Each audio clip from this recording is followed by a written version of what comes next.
So hello guys, आज एक नया न्यूमेरिकल है फिर से। Let's start. अब देखो, एवरेज डिमांड कितना दिया हुआ है। Average demand will be equal to D is equal to 30 units per day, right. Standard deviation कितना दिया हुआ है, 3 यूनिट्स पर डे, है ना। लीड टाइम LT दिया हुआ है 2 डेज। LT मतलब हो गया लीड टाइम, है ना। और सर्विस लेवल जब 99% है तो स्टॉक आउट लिस्ट है 1%, राइट। अब order interval Y is equal to 7 days, है ना। और ROP दिया हुआ है 71 यूनिट्स, ठीक है।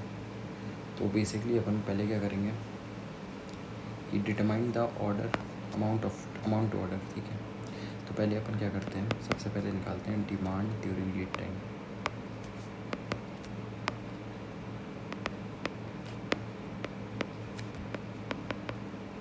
तो D into lead time, demand कितनी है 30 और LT कितना है, LT इज़ 2, तो 60 यूनिट्स आ गई।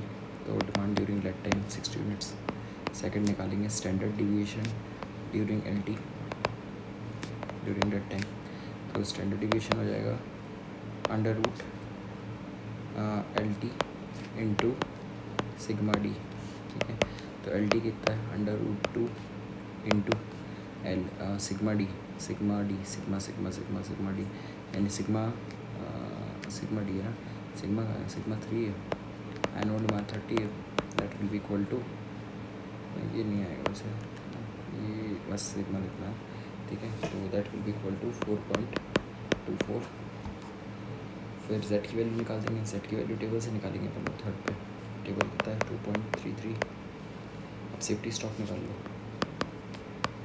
Safety stock will be equal to,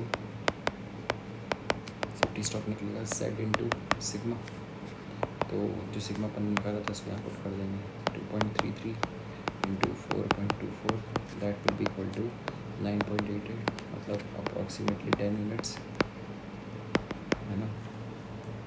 फिर ROP निकाल देंगे, दोनों प्लस कर देंगे। क्या ROP की वैल्यू, ROP का मतलब reorder point will be equal to mean demand plus safety stock, ठीक है। अब मीन डिमांड थी कितनी 30, है ना।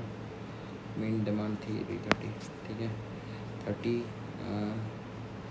एक वीक की थी ना, पर डे 7 डेज़ की कितनी हो जाएगी, है ना। 60 है ना, ट्वाइस, क्योंकि 2 डेज़ है ना, 2 डेज़ है लेट टाइम, तो 60 हो गई। That will B 60 plus 10, 70 unit, simple. चलिए नेक्स्ट करेंगे अब।